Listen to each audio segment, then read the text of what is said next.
అందరికీ నమస్కారం. సో ఈ వీడియోలో మనం టీ కోడ్ అంటే ఏమిటి, ఈ టీ కోడ్ యొక్క ఇంపార్టెన్స్ గురించి ఒకసారి మనం చూద్దాం. అసలు టీ కోడ్ అంటే ఏంటి అని అంటే, T code full form is a transactional code. So మనం ఎస్ఏపిలో ఏదైనా ఒక యాక్టివిటీ అనేది మనం పర్ఫామ్ చేయాలి అని అంటే ఈ టీ కోడ్ రిక్వైర్మెంట్ అనేది ఖచ్చితంగా ఉంటుందన్నమాట. సో మెయిన్ టాపిక్లోకి వెళ్ళే ముందు నాదొక చిన్న రిక్వెస్ట్. సో మన ఛానల్ టార్గెట్ ఈజ్ 1 lakh సబ్స్క్రైబర్స్ని రీచ్ అవ్వడం. అరౌండ్ 25,000 నియర్గా ఉన్నాం మనం. సో నా టార్గెట్ని రీచ్ అవ్వడానికి మీరు హెల్ప్ చేస్తే, మీ టార్గెట్ని రీచ్ అవ్వడానికి నేను హెల్ప్ చేస్తాను. ప్లీజ్ అలా చూసేసి వెళ్ళిపోకుండా సబ్స్క్రైబ్ చేయండి. ఇకపోతే మెయిన్ టాపిక్లోకి వచ్చేద్దాం. T code. అసలు ఈ టీ కోడ్ అనేది ఎందుకు యూజ్ చేస్తాం, దీని ఇంపార్టెన్స్ ఏంటి అని అంటే, ఈ టీ కోడ్ అనే దాన్ని మనం ఎస్ఏపి పాయింట్ ఆఫ్ వ్యూలో ఏ వర్క్ చేయాలి అన్నా కూడా టీ కోడ్ అనేది ఖచ్చితంగా ఉండాలి. మీకు ఒక ఎగ్జాంపుల్ చెప్తాను. There is one journal entry. ఏదైనా ఒక ఎక్స్పెన్సెస్ ఎంట్రీని మనం పోస్ట్ చేయాలి అని అంటే దాని జర్నల్ ఎంట్రీ ఏంటి, expenses account data to bank account. Let's take example of rent. So rent entry మనం పోస్ట్ చేసాం అంటే రెంట్ మనం పే చేసాం. పే చేసినట్టు మనం బుక్స్లో కూడా రికార్డ్ చేయాలి కదా. ఈ పర్టికులర్ పర్సన్కి నేను రెంట్ పే చేశాను, ఇంత పే చేశాను ఈ మంత్లో అని చెప్పి మన బుక్స్ ఆఫ్ అకౌంట్స్లో కూడా రికార్డ్ చేయాలి కదా. So rent account data to bank account, this is the journal entry. ఇప్పుడు ఇలాంటి ఒక జర్నల్ ఎంట్రీని నేను రికార్డ్ చేయాలి అని అంటే ఫస్ట్ బ్యాక్ ఎండ్లో జిఎల్ అకౌంట్ అనేది క్రియేట్ చేయాలి. రెంట్ జిఎల్ క్రియేట్ చేయాలి అండ్ అదేవిధంగా బ్యాంక్ జిఎల్ని క్రియేట్ చేయాలి. ఆ తర్వాత ఎంట్రీ అనేది మనం పోస్ట్ చేస్తాం. అంటే rent account data to bank account అని చెప్పి ఒక సర్టైన్ అమౌంట్ ఇచ్చి ఎంట్రీ అనేది పోస్ట్ చేస్తాం. పోస్ట్ చేసిన తర్వాత ఆ డాక్యుమెంట్ని ఒకవేళ డిస్ప్లే చేయాలి అని అనుకుంటే మనం ఎంట్రీ పోస్ట్ చేసినప్పుడే ఒక నెంబర్ అనేది జనరేట్ అవుతుంది. ఆ నెంబర్ని బేస్ చేసుకొని we can display the document. So డాక్యుమెంట్ని డిస్ప్లే చేయొచ్చు. ఆ డాక్యుమెంట్ డిస్ప్లేలో మనం క్లియర్గా చూడొచ్చు ఎవరు పోస్ట్ చేశారు, ఏ టైంలో పోస్ట్ చేశారు, ఇలాంటి కంప్లీట్ ఇన్ఫర్మేషన్ దాంట్లో చూడొచ్చు.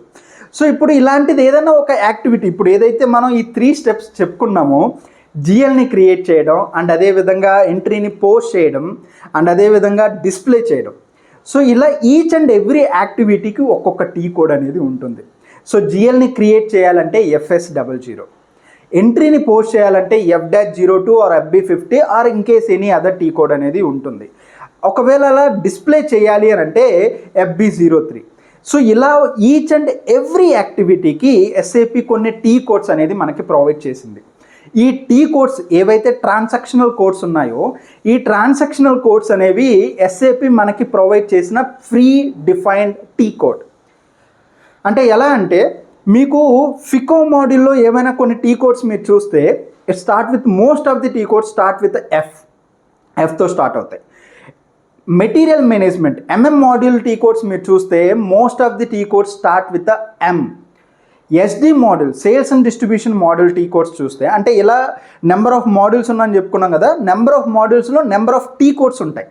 సో SD మాడ్యూల్లో number of T codes start with S.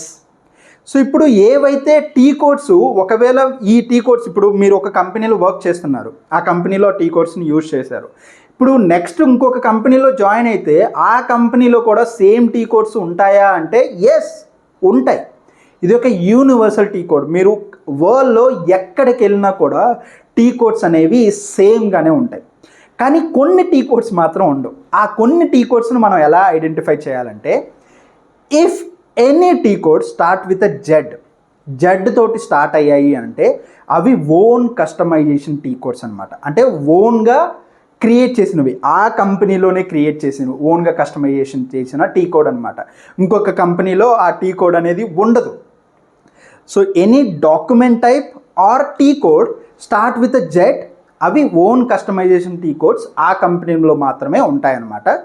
So this is the importance of transactional codes.